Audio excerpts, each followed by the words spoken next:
Graça e paz, povo de Deus.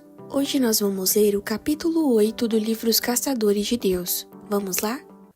O propósito da presença de Deus. O evangelismo baseado nas zonas de irradiação divinas. Às vezes nos perguntamos, por que não consigo ganhar meus amigos para Cristo? Por que minha família não parece interessada em Deus? A resposta pode chocá-lo e talvez parecer um quanto rude, mas há ocasiões em que a verdade dói. Talvez você não tenha a presença de Deus em plenitude em sua vida, por isso seus conhecidos não estão interessados em Deus. Existe algo na presença de Deus que faz com que tudo mais perca importância. Sem ela, você se tornaria tão pálido e sem vida quanto qualquer outra pessoa em seu redor.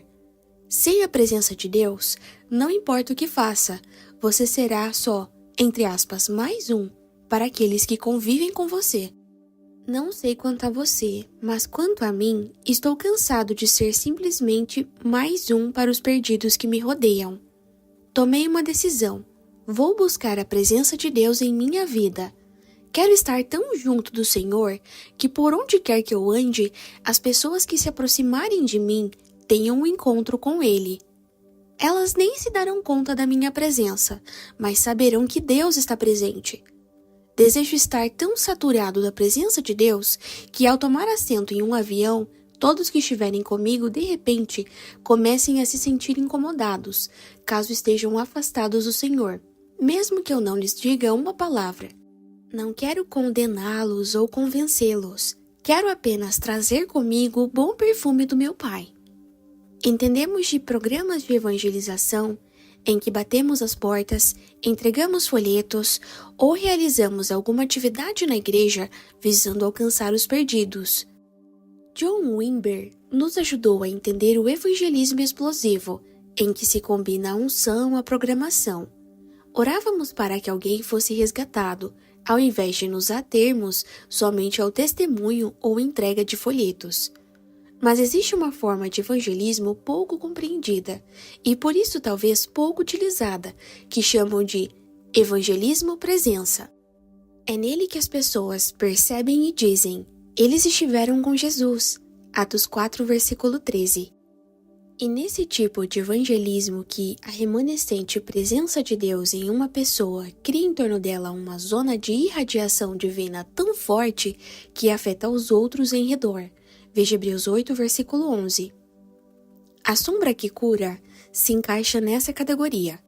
Não era a sombra de Pedro que curava as pessoas. Veja Atos 5, versículos 15 e 16. Era a sombra daquele com quem Pedro andava que estabelecia uma zona de cura, uma área livre da interferência maligna. Os hebreus acreditavam que a unção se estendia até onde a sombra alcançasse. Eu acredito que a glória se estenderá até onde a sombra de Deus alcance. Cubra a terra, Senhor. O Evangelho segundo Marcos nos diz que, depois que Jesus acalmou o mar e o vento durante uma grande tempestade, ele e os discípulos chegaram à terra dos Gadarenos. Marcos 4, versículo 35 e capítulo 5, versículo 1. Naquele dia, aconteceu algo que oro para que aconteça hoje. Quando os pés de Jesus tocaram a costa de Gadara, logo lhe veio ao encontro um homem possesso por 5.000 demônios, e não demorou muito para que ele fosse liberto de seu tormento pela primeira vez na vida. Veja Marcos 5, versículos 2 ao 6. De acordo com W.E. Vini, uma legião romana no tempo de Jesus consistia em mais de 5.000 homens. Muitos acreditam que havia somente cerca de 2.000 demônios naquele homem, porque pediram ao Senhor permissão para invadir os corpos de 2.000 porcos, mas talvez muitos deles tenham tido que somar seus esforços para escapar da dor esmagadora e do terror que sentiram diante da presença do Senhor. Marcos nos conta que o homem endemoninhado, quando viu Jesus, correu para adorá-lo. Até aquele momento, eram os demônios que diziam-lhe aonde ir e o que fazer. Ele não tinha controle de suas próprias ações, não conseguia resistir mesmo quando os demônios o impeliam a se ferir.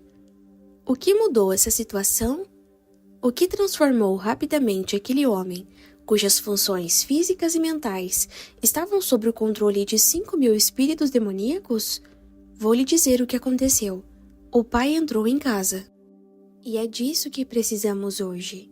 Só precisamos escutar os passos de Deus. Quando isso acontecer, não teremos que nos preocupar em colocar os pequenos demônios para correr. Não teremos que declarar a palavra contra seus principados ou destruir suas fortalezas. O propósito da manifestação da presença de Deus é libertar os cativos, para cumprir Lucas 4, versículo 18. Ele quer concluir o que não pôde começar em Nazaré, quando disse: "Hoje se cumpriu a escritura que acabais de ouvir." Lucas 4, versículo 21. Senhor, queremos vê-lo. Estamos cansados de só ficar falando sobre o Senhor como se fôssemos crianças da escola dominical. Quando o Senhor vai se manifestar a nós? Oro para que uma visitação do tipo Isaías capítulo 6 venha sobre as igrejas, porque basta o Todo-Poderoso Deus coloque os pés na cidade para que se quebrem séculos de cadeias demoníacas. Oro para que possamos dizer como o profeta Isaías: "Meus olhos viram o Senhor." Tenho orado para que haja uma mudança na igreja, mas oro primeiramente para que Deus traga mudanças sobre cada um de nós individualmente. Senhor, não estamos aqui por causa de uma bênção, queremos o abençoador, precisamos de uma mudança. Devo avisá-lo que não existe mudança sem quebrantamento, é assim que acontece. Quero encorajá-lo a permanecer imerso na presença do Senhor em todo tempo e oportunidade. Quando se aproximar dele, não se apresse nem corra. Compreenda que esta é, ou deveria ser, sua prioridade. Permita que Deus trabalhe de forma profunda em seu coração e em sua vida. É assim que ele vai perfurar um poço profundo em seu coração, que transbordará como um poço artesiano de poder e glória na presença dele. O propósito da presença de Deus é trazer liberdade aos cativos e vitória aos seus filhos. Quer ver uma briga terminar? Chame o Pai. Temos durante séculos travado batalhas espirituais contra Satanás e os pequenos vilões de sua vizinhança, usando palavras de intimidação e algumas vezes paus e pedras. Mas agora é tempo de clamar pelo nosso Pai e ver nossas batalhas tomarem um rumo totalmente diferente.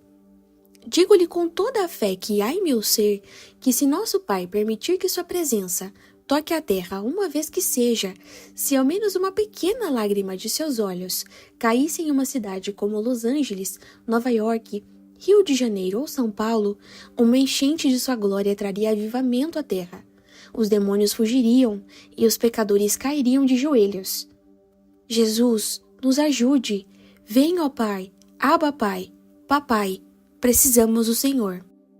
A verdade é que, se você está realmente faminto para ver o Pai se manifestar, terá que compreender que deve parar de buscar seus benefícios ou pedir que Ele faça isso ou aquilo. Temos transformado o que erroneamente chamamos de igreja em um grande clube da bênção, ao qual nos associamos por causa desta ou daquela bênção. Não estou certo de que ainda precisamos buscar bênçãos. Foi isso que os israelitas fizeram ao longo da história, depois de terem fugido da face de Deus. Precisamos buscar quebrantamento, arrependimento e dizer não só com palavras, mas também através de nossas ações: Deus, queremos o Senhor. Não importa se fará algo por nós ou não. Vamos subir ao altar. Deixe que seu fogo nos purifique, para que finalmente possamos ver sua face. E por que passaríamos por isso? Existem pelo menos duas razões nas quais posso pensar. Primeiramente, a experiência de contemplar a glória de Deus é transformadora. É a maior experiência de correção comportamental pela qual o ser humano pode passar, e tem como consequência a morte da carne. A segunda razão é que o verdadeiro propósito da manifestação da presença de Deus em nossas vidas é o evangelismo. Se pudermos carregar um resíduo da glória de Deus para nossas casas e locais de trabalho, se pudermos atrair uma pequena porção do brilho de sua presença para dentro de nossas igrejas mornas, não teremos que implorar para que as pessoas venham a se arrepender diante do Senhor. Elas correriam para o altar tão logo a glória de Deus rompesse suas cadeias. Elas não poderiam vir de outro jeito. Nenhum homem vai a Deus a não ser pelo arrependimento e salvação através de Jesus. Qualquer outro meio para a salvação traz embutida a marca do destruidor. O Senhor sabe que temos tentado facilitar o caminho para as pessoas virem a Ele, através de uma graça barata e de um avivamento sem custo. Mas os efeitos dessa barganha mal duram uma semana. Por quê? Tudo que proporcionamos às pessoas foi um encontro emocional com o homem, enquanto elas necessitavam de um encontro fatal com a glória e a presença do próprio Deus. De agora em diante, nossa oração deveria ser: Pai, confessamos que queremos ver uma mudança em nossas vidas e em nossa igreja, para que possamos trazer mudanças em nossa cidade. Dê-nos tal amor e paixão pelo Senhor, que comecemos a ver sua glória fluir através de nós, para convencer e salvar os perdidos. Mostre sua presença através de nossas vidas, assim como o Senhor fez através de Charles Finney, quando ele andava pelas fábricas e via trabalhadores dobrarem seus joelhos sobre a sua glória e clamarem por perdão, embora nenhuma palavra tenha sido dita ou pregada. Que a mais tênue sombra de sua presença em nossas vidas possa curar os doentes e restaurar os coxos que encontramos pelas ruas. Permita que estejamos de tal forma imbuídos de sua presença que as pessoas não consigam entrar em nossos lares ou permanecerem em nossa presença sem que se arrependam de seus pecados. Que sua glória, Pai, traga convencimento em suas vidas e as conduza à salvação, não por causa de nossas palavras, mas por causa de sua presença e poder em nossos corações. Para ser honesto, estou procurando pelo mesmo tipo de avivamento que aconteceu nas Ilhas Novas Hébridas. Nota do tradutor: o arquipélago Novas Hébridas, localizado no Oceano Pacífico, obteve sua independência em 1980, passando a se chamar República de Vanuatu. Quando oficiais foram enviados ao evangelista Duncan Campbell, que estava conduzindo cultos noturnos naquela região, e disseram: "Será que você poderia nos acompanhar à delegacia? Há uma multidão por lá. Não sabemos o que está acontecendo, mas talvez você saiba. Isso realmente aconteceu." O evangelista conta que, enquanto se encaminhava à delegacia juntamente com os policiais, às 4 horas da madrugada, se chocou com a calamidade que parava no ar. Parecia que uma praga estava sobre o lugar. Atrás de cada porta e por todo lado, havia pessoas chorando e clamando. Homens se ajoelhavam nas esquinas. Mulheres e crianças, ainda de pijamas, estavam na entrada de suas casas chorando. Quando o evangelista finalmente chegou à delegacia, encontrou a multidão chorando e dizendo aos policiais: "O que está acontecendo? O que está errado?"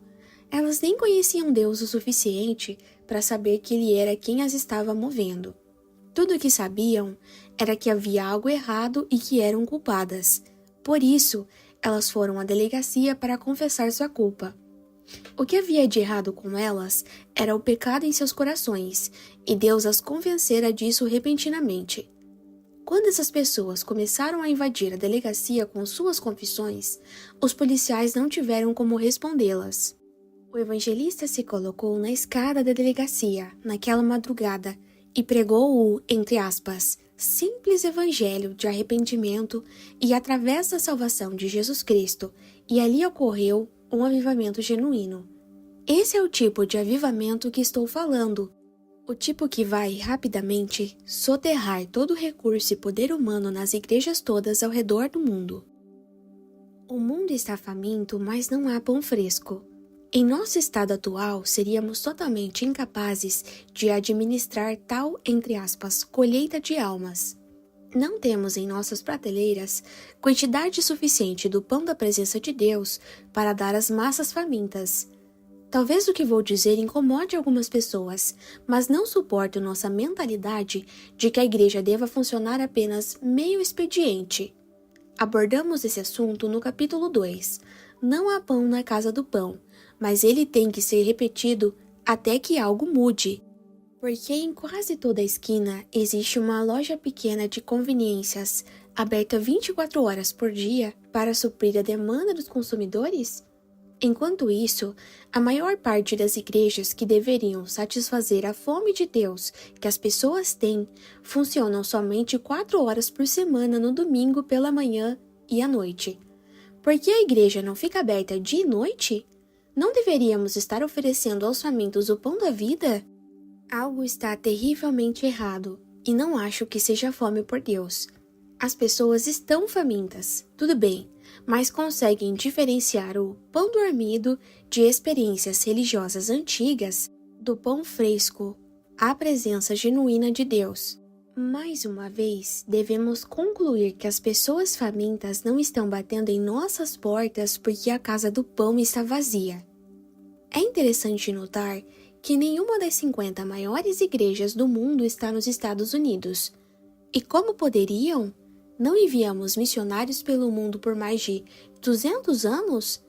Os famintos precisam de pão fresco, em abundância, não de velhos farelos do último banquete espalhados pelo chão.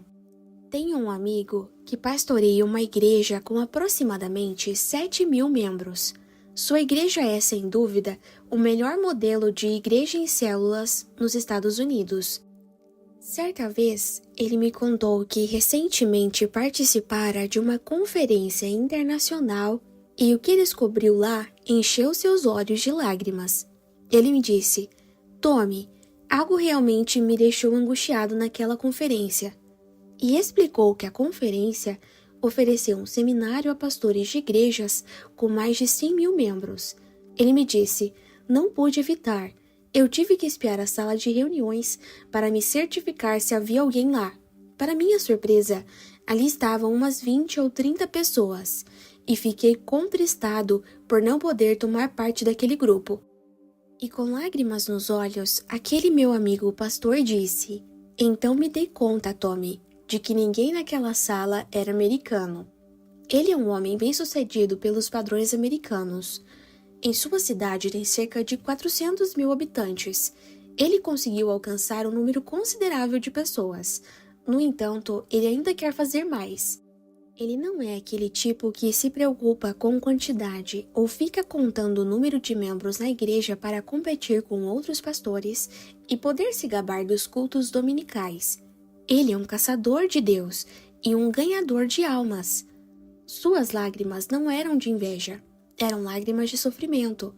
É hora de o povo de Deus buscá-lo desesperadamente, pois o fogo do avivamento deve, primeiramente, inflamar a igreja, antes que suas chamas se espalhem pelas ruas. Estou cansado de tentar realizar a obra de Deus com mãos humanas.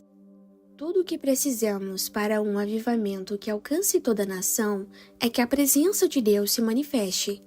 Para que você veja suas escolas sendo transformadas em lugares de oração, é preciso que Deus se manifeste. Não estou falando de um evento histórico ou teórico, mas houve tempos em que a glória de Deus fluía em suas igrejas de tal forma que seu povo tinha que tomar cuidado ao entrar em restaurantes. Ao curvarem suas cabeças para agradecer pelo alimento, deparavam-se com as pessoas ao redor, clientes e garçons, chorando compulsivamente dizendo: "O que há com vocês?" Na época daquela visitação de Deus em Houston, minha esposa estava na fila em uma loja, quando uma senhora tocou em seus ombros. Ela se virou para ver quem a tocara e encontrou uma estranha chorando diante dela sem o menor embaraço. A senhora falou à minha esposa: "Não sei onde você esteve e não sei o que você tem. Sabe, meu marido é um advogado e estou a caminho de um divórcio." Ela começou a desabafar todos os seus problemas e finalmente disse: "O que quero dizer é que preciso de Deus. Ore comigo." Minha esposa olhou ao redor e perguntou: "Aqui?" A senhora respondeu: "Sim, agora." Minha esposa perguntou novamente: "Bem, e quanto aos outros na fila?" No mesmo instante, aquela senhora se voltou para a mulher que estava atrás dela e perguntou: "Você se incomoda se eu orasse aqui com essa mulher?" A resposta foi: "De maneira alguma. Orem comigo também." Não existe atalho. Fatos sobrenaturais como esse também acontecerão com você, mas só há uma maneira. Acontecerão quando pastores e ministros chorarem entre o pórtico e o altar e clamarem a Jesus por libertação. Não existe atalho para o avivamento ou para a vinda da presença de Deus. A glória de Deus só virá quando o arrependimento e o quebrantamento fizerem com que você se ajoelhe, pois a presença do Senhor requer pureza. Somente os mortos verão a face de Deus. Não podemos esperar que outros se arrependam se não estamos dispostos a andar continuamente em um nível profundo de arrependimento. O mundo está cansado de ouvir igrejas pomposas pregando sermões populares por detrás de seus púlpitos. Que direito nós temos de dizer às pessoas para se arrependerem quando os mesmos problemas de que padecem podem ser verificados em nossa própria casa? A hipocrisia nunca foi moda na Igreja de Deus, mas temos feito dela a atração principal em nossa versão de igreja. Precisamos nos purificar e confessar. Sim, estamos com problemas. Sim, eu estou com problemas também, mas vou me arrepender do meu pecado agora mesmo. Alguém aqui quer se juntar a mim?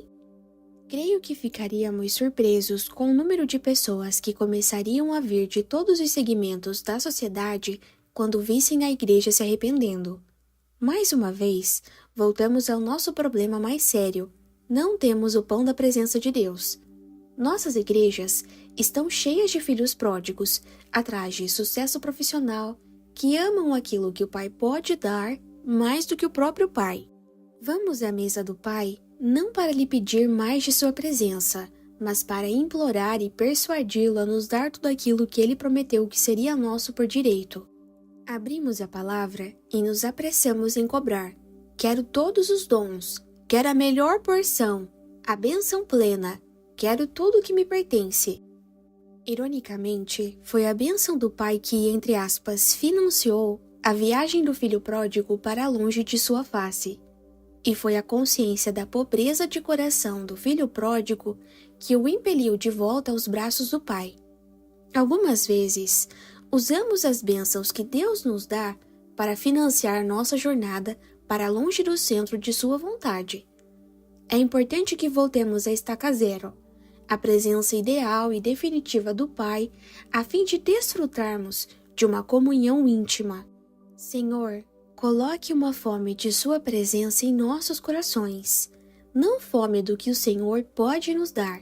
Agradecemos suas infinitas bênçãos, Pai, mas queremos ter fome de Ti, nosso abençoador.